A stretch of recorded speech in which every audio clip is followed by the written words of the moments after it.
ja viha vittumainen yhdistelmä. Kumpi on väärässä, minä vaan järjestelmä. 100% vihaa ja väkivaltaa. En suostu virkavallan kunnioittamaan. 100% vihaa ja väkivaltaa. Väkivaltaa, väkivaltaa.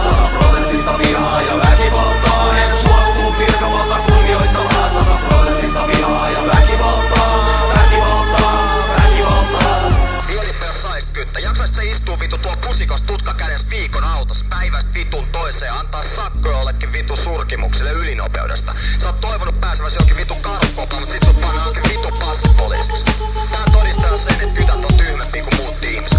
Niille tehdään testit kyttäkoulussa. Pääseekö ne kytiksi, jos ne on niin vitun fiksu? Ne ei pääse. Kytät täytyy olla tyhmä, et se jaksaa tehdä sitä paskaa päivästä toiseen. Ja jos sä aiot kattoo kyttää ylöspäin, sä oot aivan vitun tyhmä jätkä. Kaikki voi keskenään kelaa tätä hommaa. Tossa kävi frendi.